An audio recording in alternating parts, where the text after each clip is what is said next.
कमाई का एहसास उस दिन हुआ जिस दिन पान मसाला वालों ने शाहरुख खान और अक्षय कुमार से ऐड करवा दी। और अब तो वीरेंद्र सहवाग से लेकर क्रिस गेल और सुनील गावस्कर जैसे खिलाड़ी भी इनकी एड्स कर रहे हैं। पान मसाला आज भारत में 43,410 करोड़ की इंडस्ट्री पर है। और ये काम कैसे करती है और ये इतनी बड़ी कैसे हुई, आइए जानने की कोशिश करते हैं आज के इस वीडियो में। अंत तक बने रहिएगा हमारे साथ। लेकिन वीडियो शुरू होने से पहले अगर आप चैनल पर नए हैं या आपने अभी तक चैनल को सब्सक्राइब नहीं किया है तो चैनल को सब्सक्राइब करना और बेल आइकॉन दबाना बिल्कुल ना भूलें। अब दोस्तों, सबसे पहले तो यही सवाल है कि इसे पान मसाला बोले या गुटखा बोले या फिर ये कोई और चीज है। आखिर ये कंपनीज बेच क्या रही हैं? तो पान मसाला बनाने की शुरुआत पान से होती है। इस पान को सुपारी जैसी चीजों से बनाया जाता है, लेकिन अगर इस पान को डिहाइड्रेट कर दिया जाए तो फिर वो पान मसाला बन जाता है।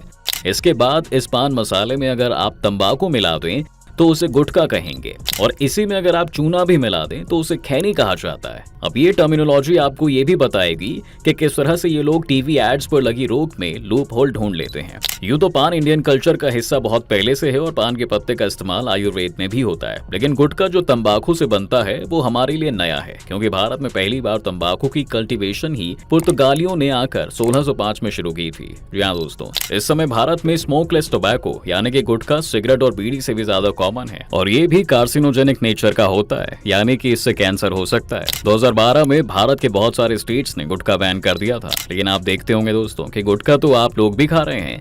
ये लॉ तो सही था, लेकिन इसका तोड़ गुटखा कंपनियों ने ऐसा निकाला कि उन्होंने पान मसाला और तंबाकू को अलग अलग बेचना शुरू कर दिया।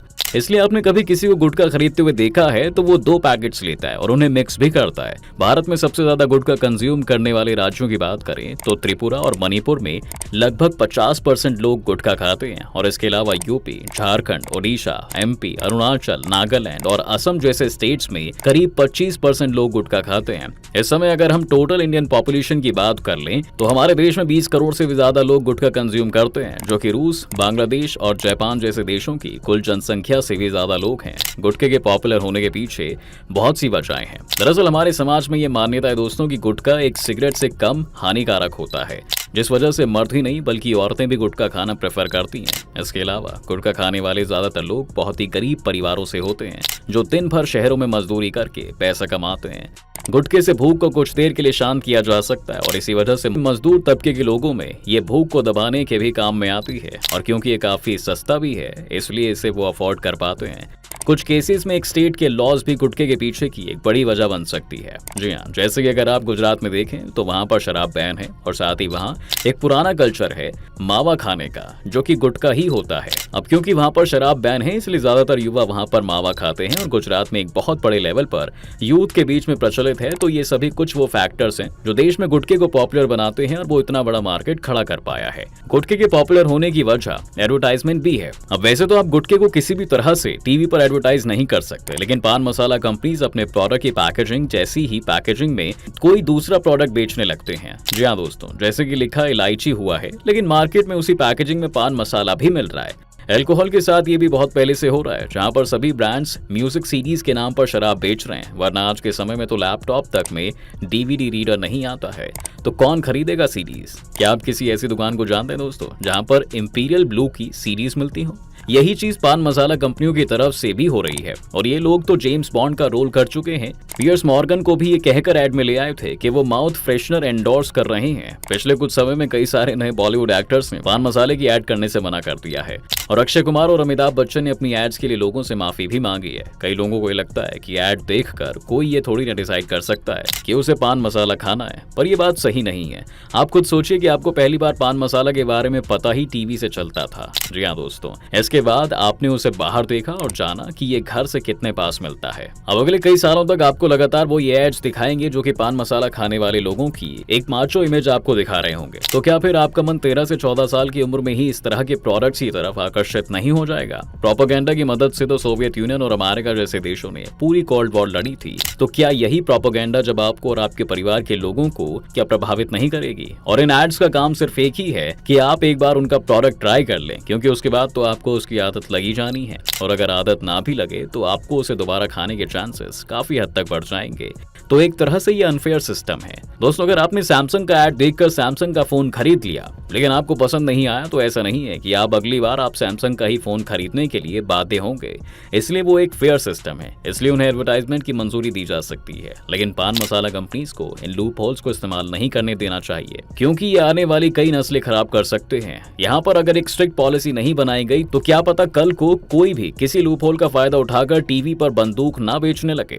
दोस्तों, क्या आप ये जानते हैं कि 2020 में oral cancer diagnosis and perspectives in India नाम से एक स्टडी रिलीज की गई थी, जिसमें बताया गया था कि दुनिया भर में कैंसर का छठा सबसे कॉमन रूप ओरल कैंसर ही है, जिसके लिए गुटखा बहुत ज्यादा जिम्मेदार है।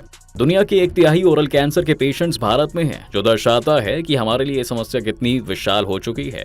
पर कुछ पॉजिटिव चेंजेस भी हमें देखने को मिले हैं। अगर हम 2009 और 2017 के आंकड़ों को कंपेयर करेंगे, तो जहां पर 2009 में भारत के 34.6% लोग गुटखा खाते थे, वहीं 2017 तक सिर्फ 28.60% लोग ये गुटखा खाते हैं। और मुमकिन है कि अब 6 साल बाद ये आंकड़ा और भी नीचे गिरा होगा। 2009 से 2017 के बीच में गुटखा खाने वाले लोगों में 81 लाख लोग कम हो गए हैं। जी हाँ दोस्तों, सरकार की एक कोशिश ये भी है कि टोबैको प्रोडक्ट्स पर ज्यादा से ज्यादा टैक्स लगाकर इस समस्या को हल किया जाए, ताकि ये प्रोडक्ट्स इतने महंगे हो जाएं कि कोई इन्हें खरीदे ही ना, और अगर खरीदे भी तो फिर वो ज्यादा क्वांटिटी में ना ले पाए। इस समय टोबैको प्रोडक्ट्स पर 28% जीएसटी तो लगता ही है, पर साथ ही में एक जीएसटी कंपनसेशन सीज भी लगाया जाता है। अब दोस्तों, जीएसटी कंपनसेशन टैक्स भी एक इंटरेस्टिंग टैक्स है, जो उन सभी गुड्स पर लगाया जाता है जिन्हें सरकार सिन गुड्स या फिर पापी गुड्स की कैटेगरी में डालती है, और उसमें टोबैको प्रोडक्ट्स के अलावा शराब को भी इंक्लूड किया गया है। अगर हम सिर्फ टोबैको से ही कलेक्ट होने वाले टैक्स को देखेंगे तो नंबर 53,000 करोड़ के पार चला जाता है। और कुछ लोग ये मानते हैं कि ये भी एक वजह है जिस वजह से सरकार नहीं चाहती है कि लोग टोबैको कंज्यूम करना छोड़ें, लेकिन ये राय सही नहीं है। जी हाँ दोस्तों, आप यहाँ पर टोबैको टैक्स से कलेक्ट होने वाले रेवेन्यू को तो देख रहे हैं, लेकिन आप इसमें वो लॉस फैक्टर नहीं कर रहे हैं जो कि ह्यूमन रिसोर्स लूज करने की वजह से देश को होता है। 2017 में दी हिंदू अखबार का कहना था कि इकोनॉमिक और हेल्थ एक्सपेंसेस जो कि टोबैको यूज के कारण हुए हैं, या फिर सेकेंड हाफ स्मोकिंग के कारण उनकी कॉस्ट करीब 2 लाख करोड़ थी, जो उस समय हमारे जीडीपी का 1.4% था, और टोबैको टैक्स के रेवेन्यू से 4 गुना था। अब सोचिए, इसमें से ज्यादातर पेशेंट्स जो होंगे वो गरीब मजदूर होंगे, और किस तरह वो कैंसर जैसी बीमारी से लड़ सकते हैं, जिसके इलाज में बहुत पैसा खर्च होता है। यही वजह है दोस्तों कि भारत ही नहीं बल्कि किसी भी देश की सरकार को ऐसा टैक्स नहीं चाहिए जो उनके सिटीजन्स की इलाज की कीमत पर हो। टोबैको छोड़ने के लिए अब अवेयरनेस प्रोग्राम्स भी शुरू हुए हैं, और मजेदार बात यह है कि अक्षय कुमार खुद भी ऐसी ही कैंपेन का पार्ट भी थे। इसके अलावा सरकारी हॉस्पिटल्स में भी नशे के आदी लोगों के लिए पर्याप्त सुविधाएं लाई जा रही हैं। कुछ एनजीओज भी नशा मुक्ति केंद्र चलाते हैं, और अगर इसी तरह सोसाइटी और सरकार साथ में इस पर काम करें तो जल्द ही इस तरह की समस्या को सुलझाया जा सकता है। आपको क्या लगता है, क्या भारत के लिए टोबैको फ्री होना पॉसिबल है? अपनी राय हमें कमेंट्स में जरूर लिखें। उम्मीद है दोस्तों आपको आज के इस वीडियो में काफी कुछ नया मिला होगा। अगर आपको ये वीडियो पसंद आया है तो इसे लाइक करें, और अगर आप इस चैनल पर नए हैं तो जाने से पहले चैनल को सब्सक्राइब करना भी ना भूलें।